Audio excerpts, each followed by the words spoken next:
Hey, what is going on, guys? Welcome back to another Genshin Impact video. And today, well, we're gonna have to go back to the old format whenever I break down these kind of videos, because most of the characters that are currently in the radar banner as of right now, I just don't have most of them built. So instead, I'll just briefly talk about what they do, as well as, you know, the other characters I already broke down, such as the 5 stars. So but for now, before we get into the banners, why don't we just check out the news that is available. So as you can see, here are the stuff that is coming inside 3.6. We have the new Brewing Developments event that's going to take place in April 13th. We also have Layla's Hangout, as well as Nahida's Chapter Act 2 quest. And yeah, that's pretty much about it for that.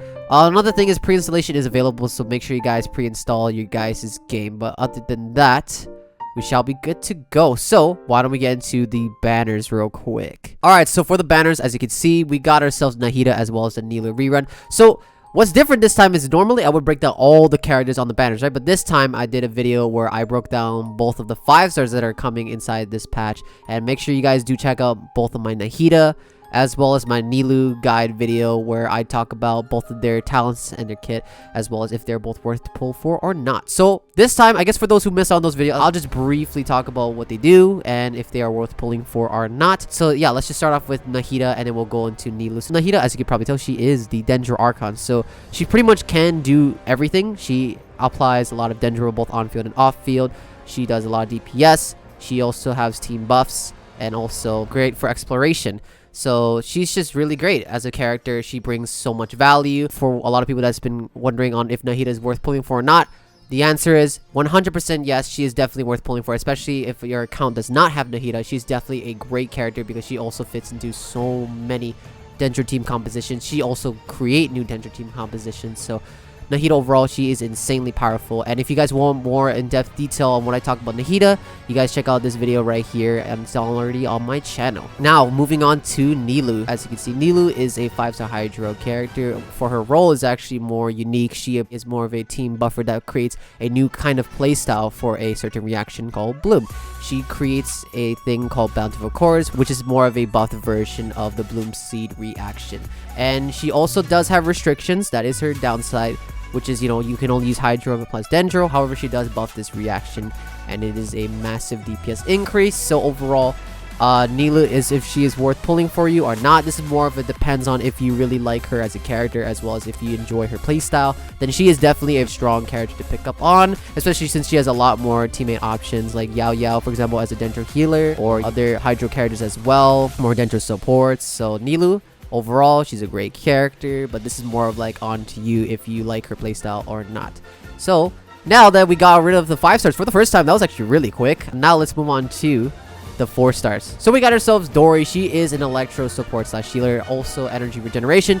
It does all sound great and all, but other than that, her role as of right now is unfortunately not the greatest, because there's just a lot of other characters that can just be better at what she does. I guess the only thing she can really do well is just the healing side. She does heal a ton, but there is another electro healer in this banner, as you can probably tell, that does have more of an offer for her role as an electro healer rather than Dori. Dori, she is fine. She just doesn't have like a best team compositions where she will be mainly used. Unfortunately, someone that needs an electro healer that can, you know, support like Dendro reactions would probably fit more to Kuki Shinobu, or someone that can be energy regeneration would probably be Fisho. She's just been the best ever since day 1. And for sub DPS electro, there's just a lot better, more offensive options that you can use for electro. So unfortunately, Dori is not the first choice you would pick up. But you know, if you are first time playing the game, although Dori is kind of a Sumeria character, so it's kind of like odd to, you know, get her as your first character, especially if you're just starting off the game. But if she is the only character you have, then she is a decent healer, and also she can decently regenerate some energy for your team. For Layla, she's interesting as well. It's kind of like basically a more passive Diona. She doesn't offer as much buffs compared to Diana, but she does have a shield, and she does have a lot of cryo application, especially with more constellations. She does give more buffs to your cryo DPS. So Layla, very short to the point. She's a shielder and good cryo application. But is she worth pulling for? No, not necessarily, unless you really need like a crowd shooter. But then again, there's just another better crowd shooter that took her role, kind of like similar to Dori. But then again, if this is your only crowd shooter and you really do need one for your team or whatever you're trying to go for, then she's going to be pretty solid for freeze compositions. But Kuki Shinobu here is probably the only worth character to talk about here. And again, the reason why I'm not doing like the character breakdowns like I normally do with my recent videos is, again, I just don't have Dori and Layla built. Basically, She has this electro ring that just keeps on applying electro outfield, and it's really useful. Also heals your active character on field. And also what makes her great is she has elemental mastery scaling with her healing, which also makes her pretty great for danger reactions. So she's like arguably the best Hyper Bloom unit right now, and she is, in my opinion, the best 4-star for Hyper Bloom reaction. So overall, Kuki, great, especially with constellations. She does get a little bit more extra electro application, which does make her more powerful as for a Hyper Bloom trigger. So overall, for the character banners, that was really short, right? For the first time in all of my YouTube videos history, this is like the quickest banner breakdown. So my overall thoughts for the character banners: the 4 stars is fine. It's not necessarily the greatest. None of these 4 stars, even Kuki Shinobu here, are not like one of the top best 4 stars here, but other than that, like, I would only summon for these character banners if you either need Nilou or Nahida. Summon for Nilou if you really want to try something unique for your account, or get Nahida if you do not have Nahida. That is the whole point of summoning for these character banners. Now moving on to the weapon banner. Alright, so here we go. We got ourselves some new weapons here, and ooh, okay, we got some interesting picks here, so let's go. We got the Favonius Greatsword, which, you know, it's like the same as other Favonius weapons. I already talked about it.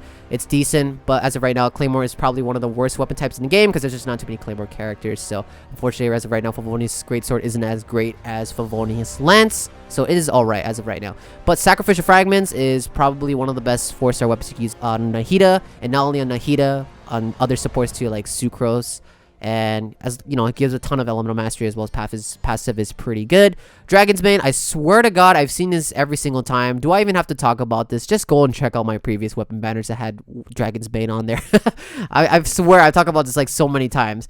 It is Xiphos Moonlight. Okay, there we go. That's an interesting weapon to talk about here. So Xiphos Moonlight is a very cool weapon. We'll pull up the weapon details shortly. Alright, so here is the Xiphos Moonlight stats. So for the base attack is 510. That's a little bit below average, but the elemental mastery is 165. It's pretty good. So Genie's Whisper, the following effect will be triggered every 10 seconds. The equipping character will gain 0.036% energy recharge for every point of elemental mastery possessed for 12 seconds. When nearby party members getting 30% of this buff for the same duration, multiple instances of this weapon can allow the buffs to stack. This effect will still trigger even if the character is not on field. Here are the materials. And yeah, overall, this is a very nice support weapon, especially for someone like Kazuo, who could really use extra energy recharge for both himself as well as his team. Another character that could really use this as well as Kuki Shinobu. She could, you know, give herself extra energy recharge for herself for extra electro DPS, as well as, you know, her team and party members. Anyone basically that can use elemental mastery, and as well as, you know, you want to stack up as much elemental mastery as you possibly can to gain this extra energy recharge effect for your team, then this will be a very valuable sword to have. But it's very tempting though, I'm not gonna lie. It's a really nice weapon, especially for someone that's, you know, insane like Kazuo, who really, you know, would like this type of weapon.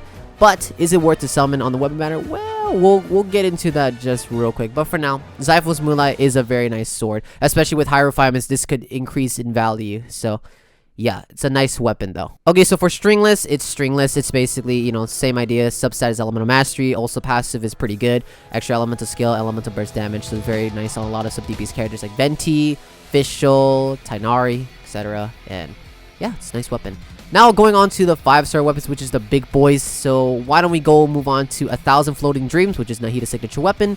And then we'll go into Key of Khaj-Nisut. I have no idea if I pronounced that right, but I'm just gonna wing it. So let's get on to the 5-star weapons. Alright, so here's Nahida's weapon, as you can see. So we got ourselves our passive here. So here is her stats. Base attack is 542, quite low for a 5-star weapon. However, the subset for elemental mastery is 265. I believe that's the highest, so that's already pretty good for someone like Nahida. For the passive, party members other than the equipping character will provide the equipping character with buffs based on whether their elemental type is the same as the latter or not. If their elemental types are the same, increase elemental mastery by 32. If not, increasing the equipping character's damage bonus for their elemental type by 10%. Which of the aforementioned effects can have up to 3 stacks. Additionally, all nearby party members other than equipping character will have their elemental mastery increased by 40. Multiple such effects from multiple such weapons can stack. So this is more like, you know, Nahida's stat stick weapon. It is her best slot. But in terms of, I guess, her damage, I think the Yae-Miko's signature weapon, from what I've heard, is her technically best in slot in terms of her damage. But overall, like, just usage for Nahida, this is her signature weapon. It is her best in slot. However, is this really worth it? I mean, no, not necessarily, especially with, like, you know, other than the elemental mastery being super high for the substat.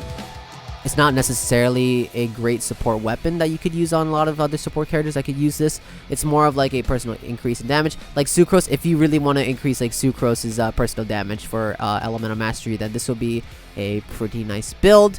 But other than that, pretty much all your other party members will be getting is 40. Even at R5, this will be at 80, which is not that much. So overall, as a support weapon, it is okay. But as of for like, you know, a DPS weapon, this looks like to be more of a EM / elemental damage bonus stat stick. So is it worth it? Personally, in my opinion, no, not really, because Nahida has a lot of weapon options that she could use that are not even 5 stars and then perform super great on her. This is more of your choice on whether you want to pull for it or not, but in my personal opinion, not necessarily worth it for Nahida. And now on to the Nilou's signature sword. Okie dokie, so here is her sword. And here are the stats. Base attack is 542. HP is 66.2%. That is a lot of HP. For the passive HP is increased by another 20%, so you pretty much get 86.2%. That's ridiculous. When elemental skill to opponents, you gain the Grand Hymn effect for 20 seconds. The effect increases the character's elemental mastery by 0.12% of their max HP. That is a lot, especially for a character who's going to get, you know, a lot, you know, who stacks up HP.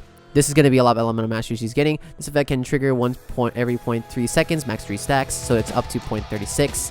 And then when 3 stacks is gained, or when 3rd stack's duration is refreshed, elemental mastery of all nearby party members will be increased by 0.2% of the equipping character's max HP for 20 seconds. So this is good if a character really uses HP. So only 2 characters I can think of as of sword characters that could really scale with HP is Nilou and Kuki Shinobu. So if for some reason you just summon on the weapon banner and you accidentally get this weapon, I would only personally use this for Nilou and Kuki. But as of right now, for anybody else, it's not necessarily the greatest weapon, but it does offer extra elemental mastery to your party members for your character's max HP. And, you know, overall max HP is the highest base stats overall in the game, so it's not too terrible in terms of scaling wise, but this does gain a lot more value if, you know, your character does want to focus more onto HP, which unfortunately right now we only currently I can think of is just 2 characters, which again is Nilou and Kuki. Also, this sword is ugly, so I don't know. Personally, man, I wouldn't summon for it, but if you really care about Nilou's personal and team's damage,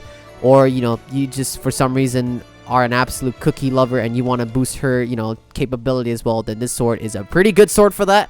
But in terms of general usage, it is extremely niche and unfortunately not the greatest weapon to summon for. Alright, so for the weapon banner, it's fine unless, you know, you already have Nahida and Nilou in your account, or you have both. I would probably, you know, not consider to summon on this weapon banner, to be honest. It's fine. This is more of a Nilou and Nahida design banner. Like, you know, hey, they have sacrificial frags here. They have Xiphos Moonlight. Everything else is kind of filler, but those are the alternative weapons you can use. Other than that, but for general players, I wouldn't probably recommend to summon on this weapon banner. This is more of, you know, again, for those who already has both Nahida and Nilou and are looking for an opportunity to increase their DPS. Then this weapon banner is alright. It's not the biggest deal to me. So overall, for both banners, I think this is kind of a skip. However, if you are a player who does not have Nahida and has enough Primo Gems, or you're close to Pity, I would try to get Nahida because she's a very big impactful character. And then if you're more interested into Nilou is more for those who wants to have a more unique playstyle in the gameplay. And again, make sure you guys check out my previous videos where I go more into depth on both Nilou and Nahida. So that is my take on the banners. I know the video for the first time is quite short, but you know, that's just how it goes. So I guess if you guys enjoy this kind of video, make sure you guys hit that like button, also subscribe to the channel for more of this type of content. I'll be releasing more videos slowly throughout this week because there's a lot of stuff we gotta break down, especially when it's the first week of the update coming soon. So yeah, that is everything all I got. Thank you so much for watching, and as always, until next time, stay epic and peace out.